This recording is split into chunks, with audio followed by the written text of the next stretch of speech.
All right, folks, welcome back to the channel. So today we're going to be doing a little bit of ammo comparison. And what are we comparing? We are going to compare Blazer 115 grain 30 super carry to Blazer 115 grain 9mm Luger. Now, I know what you're already screaming, 9mm is more powerful. Yes, 9mm is more powerful. It's more versatile. It benefits from over 120 plus years of ammo development. I think 30 Super Carry came out 4 or 5 years ago at the time of filming this video. Okay, so, and it basically has not gained any traction in the market, really. It hasn't taken off.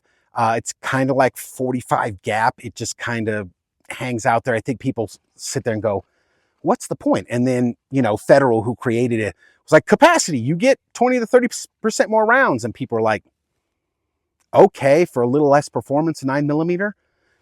They don't see it as a viable option for them. And I totally get that. And in some extent, I agree. However, I like 30 Super Carry. I don't think it is. I think there's this idea out there from some folks who honestly never even shot one, that it floats right in the middle between 380 and 9mm. And I don't know if that's true. I'm going to do some testing on that later. I think it sits like maybe 85% power of the 9mm, but we're going to find out. And in this case, we're going to be doing it with the Blazer. Now, again, I know, caveat, 9mm, I've got 9mm all the way from 158 grain. Okay, like Privy Partisan, that's for like subsonic for suppressors, all the way down to 65 grain Underwood 9mm. So, and everything in between. And I know there's plus P and plus P plus and all that other kind of jazz, which they don't have in 30 Super Carry because it's already a high pressure round. And at the time of this video, and I don't see it change anytime soon, they only really make two weights. They make 100 grain, which is the most popular, and they make 115 grain, okay? 100 grain is obviously a little bit more faster. I think that's why it's most popular. Even in the defensive ammo, the hollow points, I have HSTs and I have Hornet Critical Defense. They're both 100 grain. But we're just going to test this. I thought this would be the most fair because they are the exact same weight and they're made by the exact same manufacturer, okay? The only thing I don't have is the exact same guns because I'm not going to run out and buy a Shield Plus in 9mm for this test. So we're going to use the Glock 43, which they are essentially the same barrel length. I think the Glock actually has maybe an 1/8 or a 1/4 of an inch on the Smith, so that would probably help it out a little bit. But it's more about, it's not so much about the gun than it is the round. And ideally, yes, I would like to have a Shield Plus in 9mm, but I don't. And but that being said, in 9mm, the Shield Plus that comes in 9mm, I want to say it holds 13+1 in the extended mag, and it comes with a 10-round mag. So you get 24 total rounds if you carry a spare mag. Whereas in this case, you get 30. If you carry, this holds 16+1, you get 30 rounds of 30 Super Carry on you if you carry a spare mag. And even if you don't, if you just carry the one mag, you get 17 rounds. Now, I know a lot of people, I agree. I'm one that advocated saying a revolver is enough for concealed carry and personal defense. So I'm not big on, oh, I got to get the most ammo you can have. However, some people are, and 17 rounds is no joke, okay? So let's just get into the testing. Let's see what we're going to do. We'll start off with I'll fire 5 rounds, okay? We'll get the numbers and we'll see how much more powerful 9mm is in this case. And we'll just fire it up. Then we'll do the 30 Super Carry. I have the Caldwell Ballistic Precision, which is not precision, chronograph over here. And we're just going to see what we can get. All right, here we go. First shots. 1083. 1081, 1085, 1086, and 1085. That's pretty consistent. That's high 10s. Let's see 30 Super Carry. Now remember, same weight, same manufacturer. 1082, 1094, 1097, 1084, and 1071.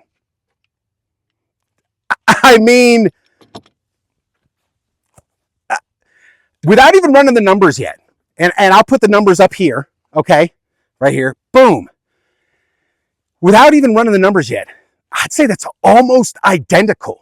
So in this case, not in all cases, because yes, I know, I will say it again for the people that fail to listen. 9mm is more powerful than 30 super carry because there are so many options, so many bullet weights, so many manufacturers, so much more R&D behind the 120 plus years, so much more technology put into 9mm because it is the most powerful, excuse me, it is not. It is the most popular handgun round in the world, I bet. I would bet you that the 9mm Luger is the most popular handgun cartridge in the world.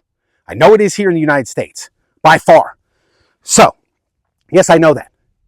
But when you're comparing apples to apples, again, identical weight projectile, identical manufacturer. The only difference is the two guns. And that's just because that's all I had was similar barrels in 9mm. And these are two very popular options, not so much the 30 Super Carry, but the Shield Plus and the Glock 43, and now the Glock 43X. So, I'm just saying, for those people that are like, why the hell, you get a lot of people on the internet, I hate 30 Super Carry. That kind of blows my mind. Why? Why would you not want more? You don't have to go out and buy it, okay? You don't have to go out and buy it, but why would you not want more options in the gun community? We want just, come on, guns, guns, guns, guns, guns. We want more people to buy guns, freedom-loving people to buy guns. Why would you not want more options? You don't have to buy it. You don't have to buy it, but why you say you hate it? Now, is 9mm more powerful in this case? No, it's not. Is it able to be made more powerful? 100%. Because you have plus P, all that kind of jazz that we just talked about. So, and 9mm, to me, represents the best balance. I like that word. I like the word balance. Because life in general is about balance. If you're too far one side or the other, it could spell trouble. For example, water, right? We all need water. If you got too much, it'll kill you. If you got too little, it'll kill you. You got to keep it just right. You got to balance it. Same thing. It's a balancing act with firearms engineering, with anything, especially mechanical devices. But it's a balancing act between, for firearms in general, and speaking about firearms, it's a balancing act between capacity, power, and the size of the handgun. You can get ridiculously powerful cartridges in handguns, such as like the 50 Action Express, the 500 Smith & Wesson. But can you put a 500 Smith & Wesson in this and carry it every day? No. So if you have a gun chambered at 500 Smith & Wesson, all right, it typically has to be a revolver. I don't think they're in auto pistols. There might be, but typically it has to be in a revolver because it needs to be very strong. You typically only get 5 rounds, so your capacity is diminished. And the gun is typically huge to handle that round because it's so powerful. So your capacity is diminished. The size of the gun is huge. So you are sacrificing capacity and size and weight for power. Consequently, you could go down all the way to 22 long rifle and get you a tiny little gun that holds 30 rounds of 22. All right, but now you are compromising, you shrank the gun down, but you're compromising power for capacity. Okay, so it's all a balancing act. And in my opinion, my point to this thing is, my opinion, 9mm is the best balancing act round. It's not the most powerful. We all know that. It's not the least powerful. It floats right there nice in the middle. You get really nice capacity in modern day auto pistols, and the guns can go all the way down to being this small or being a full size 2011 that carries tons of rounds, right? So I think 9mm, I think that's why most people in the shooting community, in the competition world, in law enforcement, in the military, we've kind of all settled right there, floating in the middle at 9mm. I know some people don't like 9mm. They like more powerful rounds like 40, 10, 45, and all those rounds are more powerful, okay? But how much more powerful does really make a difference? We might have a long extended discussion about this later. But in case of this video, with this blazer ammo, I think it's functionally identical. So guys, oh, by the way, I do have full-length reviews on both these handguns. I don't know if they're out yet at the time of this video, but keep an eye out for them. And thanks for watching, guys.